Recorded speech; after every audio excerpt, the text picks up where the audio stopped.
हम हैं हरिद्वार में और भगवान के द्वार। चलिए आपको बता दूं कि क्यों इसका नाम पड़ा है हर की पैड़ी। दरअसल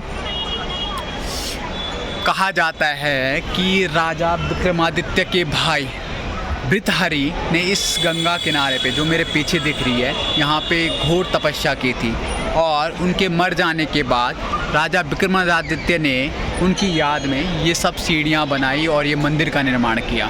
तो तब से ही इस जगह का नाम हर की पैड़ी पड़ा है। अब देख रहे होंगे मेरे पीछे कितना क्राउड है हर की पैड़ी पे। तो बहुत सुंदर सा जगह है। यहीं पे अगर मैं बात करूं तो ऊपरी गंगा नहर का बारे का आपने सुना होगा, तो ये यही है जिसे प्रोफेसर काम्बले ने बनाया था और जो उत्तर भारत की जीवनदायिनी कहा जाए, क्योंकि 1837 और 1838 में जो अकाल पड़ा था उसके बाद ब्रिटिशर्स का जो राजस्व था वो बहुत कम हो गया था, क्योंकि खेतीबाड़ी हो नहीं पाई थी। और उसके बाद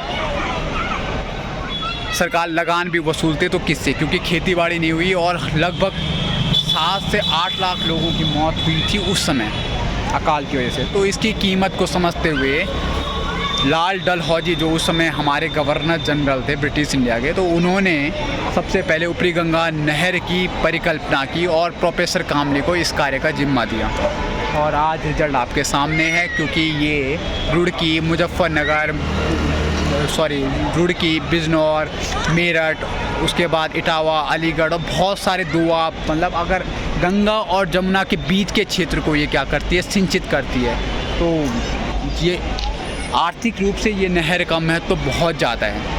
आपने पढ़ा हुआ ऊपरी नहर के बारे में परीक्षा वाणी में या फिर किसी सब्जेक्ट में, तो वो यही है। इसी के किनारे हर की पैड़ी है और हर की पैड़ी है जहाँ पे कुंभ का मेला 12 वर्षों के बाद लगता है, क्योंकि जब समुद्र मंथन चल रहा था तो समुद्र मंथन में अमृत की बूंदें 4 स्थान पे भारत में गिरी थी। एक उनमें से हरिद्वार है, हर की पैड़ी है। दूसरा आपका उज्जैन है जो मध्य प्रदेश में है, क्षिप्रा नदी के किनारे।